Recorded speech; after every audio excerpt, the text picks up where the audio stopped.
Good evening, mighty men of Valour. And thank you very much, Pastor Jams, for the privilege and the opportunity to share, and also to Pastor Michelle as our senior leader, our father, our legend here on earth. I'm going to share a bit about Joshua. In the book of Proverbs chapter 22, verse 6, the Bible teaches, train up a child in the way he should go, so that when he is old, he will not depart from it. I believe that is true of Joshua, who lived 110 years. The first 20 of those years he spent in Egypt. The next 40 years in the wilderness. The next 50 years in the promised land, where God had promised that they will get the land. But the story of Joshua is not complete until you understand his forefathers, his ancestors, whom God had moved out of the Ur of the Chaldeans. These were a people who did not know God at all. And God promises Abraham and Jacob and his descendants, Abraham, Isaac, and Jacob and his descendants, that he will give them a land. He will give them a promised land. And the children of Jacob go to Egypt, where they are kept. First of all, the first few years, they are farmers. They are beautiful, productive farmers. They are trading. It's a wonderful time for them. Then, after some time, the old Pharaoh dies and a new one comes, and the children of Israel get oppressed, and they are in difficult situations, and they are distressed. And Pharaoh takes them from being farmers and actually helps them to, or forces them to build 2 cities for them, for him. And it was very difficult.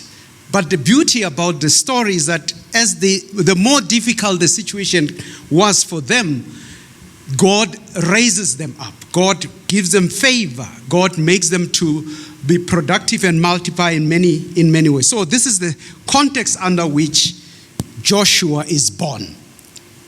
So Joshua must have seen some of the houses of Pua and Shipra, 2 of the widows that refused to kill the children of Israel, that listened to God rather than to Pharaoh. And the Bible teaches that these midwives, God built houses for them.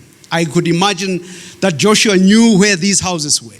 That Joshua saw how their exiled leader, Moses, was in exile, and when he comes into the country and talks to the elders and says, God is among you. God has a vision about your life. You are not going to be slaves of Pharaoh for all the time. And he believes with the elders and all the people of Israel this message from Moses. This is the context under which he grows. He also not only hears this message from the Lord and believes it, but he sees how God supernaturally uses plagues and all these miracles to get the children of Israel out of Egypt. He sees this, and he sees Moses and Aaron and the miracles of the rod of Aaron and becoming a serpent, and these miraculous things. He is exposed to the supernatural when he was still very young. And so ultimately God says there should be a Passover. And I can imagine Joshua being one of the people in his family to slaughter the lamb, so that the blood is smeared over the houses where they live, so that when the angel of death comes, they are not destroyed. So this is the context under which Joshua lives. No wonder that then when they went out of Egypt and they crossed the Red Sea, and Moses says to them, go and be spies and tell us about what's happening in that land. No wonder he had the courage, because he must have seen these supernatural things to say, the God that we believe in is the God who has taken us all throughout all of these difficulties through Egypt and the Red Sea up to where they were. And so he was a man of courage. Then in the wilderness, they have these 40 years, and I won't spend too much time on that. They have these 40 years, and he sees how God provides for them with manna, with quails, with clothes that cannot be broken and worn out. He sees all the supernatural, how God leads them by as a pillar of fire at night and a pillar of cloud by day. He sees how God provides for them despite the desert. And so Joshua spends 40 years, and because of the fact that they had actually believed God, that God will be able to take them into the promised land, him and Caleb, he becomes an elder after all of these people in the wilderness have actually been destroyed, and he and Caleb become the oldest people in the nation, and ultimately God uses them to get to the promised land, and they are divided. So what can we learn from Joshua? He heard from God. He had the ability to hear from God. In the book of Joshua chapter 1 verse 2, after Moses had died, the Bible teaches that God spoke to Joshua.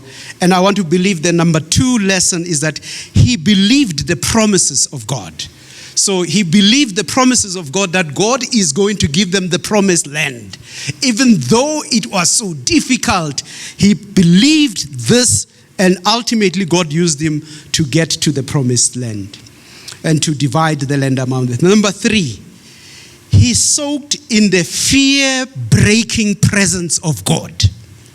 So the work that he was doing, the tasks that he was given, were tasks that required him to not be fearful. In fact, God in the book of Joshua tells him how he should not be fearful. He should have courage and be very courageous. Number 4 is that he was consistent in his faith from generation to generations. He learned from his generation in Egypt, believed God, was in the wilderness and was consistent with faith, came up to the time when they are supposed to go to the promised land and divide the land. He was faithful and consistent. The last thing was that he did not quit. There were too many opportunities that they could have quitted.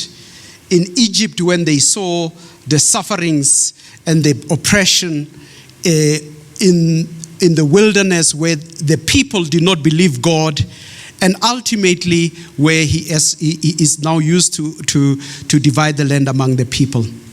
The Bible teaches that he did not quit even until he had to have the covenant, the revival, cause the children of Israel to commit that they will not turn their backs against God, that they will commit and live a life of serving God, and serving God with purity of heart, with truth, and with faithfulness, and with sincerity, and in truth. Those are 2 things that he had asked the children of Israel in.